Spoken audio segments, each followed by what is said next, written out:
Our next lesson is called Function Notation Day 2. So we want to start with the opening exercise. Looking at the graph that you see there, I want to know, can you figure out what this notation means? So you can see if they've done f of negative 2 told you an answer, f of negative 1 told you an answer, etc. So look at those and please write down, what do you notice? You do not have to fill in the blanks. Once you try on your own and you write down what you notice, we will fill that part in together. So at this time, please pause the video, try the opening exercise, and then resume the video to check your answers. Okay, so what I noticed was the number inside of the parentheses is the input or x value. So when I went and looked at all of those coordinates, those were all the x values, negative 2, negative 1, 0, and 2. So the number inside of the parentheses is the input or x value, and the answer that you got is the output or y value. So for example, f of negative 2 equals 4. If I go to where x is negative 2 on the graph, and I go and look and see what coordinate is at negative 2, I see the y value is a 4, and that was the answer, f of negative 2 equals 4.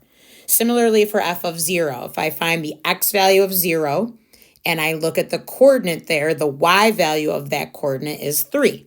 So again, what's inside the parentheses is the x, and the answer is the output or the y value. So please fill in the blank that you see underneath that. Function notation can be used with graphs and tables too. And we're going to take a look at how that applies. So let's look at example 1. The function y equals f of x is defined by the graph shown below. Answer the following questions based on this graph. So in part A, we're going to evaluate each of the following. All of them have a number inside parentheses. So f of 2, f of negative 3, etc. So for this first example, we want to find the output given the input. So when it says f of 2, that means your x value is a 2. So we go over to the graph and find out where x is 2. That's right here. And we follow it up to that coordinate.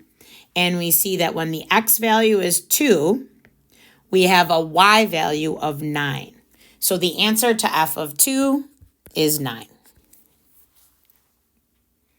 F of negative 3 means that x is equal to negative 3. So we will go find negative 3, which is right here, and we will see that there is a point right there. That coordinate is negative 3, negative 1. So that means the output or the y value is negative 1. For f of 5, that means x is 5. So I will find 5 on the graph, follow it up to see where a coordinate is with an x value of 5. And I see that this coordinate would be 5, 6. The y value is a 6. So that means f of 5 equals 6. For f of 7, that means your x value is a 7. I would go find 7 on the graph right here. I see that point has a coordinate of 7, 0. So that means f of 7 is equal to 0. That's the output. So again, for all of these, there was a number in the parentheses. That means we had the input, and we were supposed to use that x value or input to go find the y value or output. Now in our next portion, B, solve each of the following for all values of the input x that make them true. So now we're finding the x. So here, given this time the output, we are going to find the input. So f of x equals 3 means that the y is actually 3.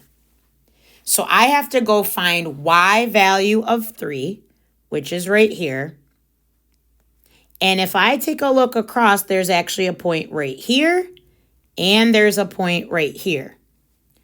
So this first point is at -1, 3. And this second point is at 6, 3. So that means here an input of x equals -1 and an input of 6 would both give me outputs of 3. Let's do another one. F of x equals 7. So that means y equals 7. So I'm going to go to the graph and find out where y is 7. That's right here. And I see that there's 1 point here and 1 point here that have outputs of y of 7. So the first one, the coordinate is 1, 7. The second one, the coordinate is 4, 7. So that means x values of 1 and 4 would give me output values of 7. So that's taking a look at it with a graph. Let's go to example 2, our final example for today, to see how it would look with a table. And it has real world context around it.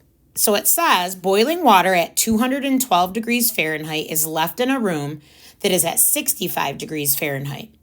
Temperature readings are taken each hour and are given in the table below. In this scenario, the temperature T is a function of the number of hours H. So that means T is the name of the function, H or number of hours is the input. So this is like your X and then this is like your Y. Okay, so you know your input versus your output. So the first one says evaluate T of 2. So T of 2 means I have an input of 2. So I will go find hours or input of 2. Right here, across from 2 is 104. Then I have to find T of 6. So I go find an input of 6. That would be right here in the table. So for an input of 6, I get an output of 68. So I found both of those. For these, this would be an example of given input, find output. Now for part B, it says for what value of H, so we're finding H, is T of H 76. So for this one, they've given the output and we have to find the input. So this means the output was 76. So I'll go find 76 as the output. And now I can see that the input must have been 4. So H is 4. 4 hours gives an output of 76 degrees. So for our next one, it says find the value of T of 8 minus T of 0. Use proper units. Give an interpretation of this answer in the context of the problem. So T of 8, if we go up and we find 8, we see it's 65.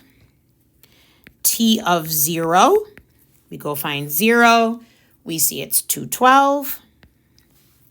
So then when we do T of 8 minus T of 0, we get 65 minus 212, which equals negative 147 degrees Fahrenheit, because it said use proper units.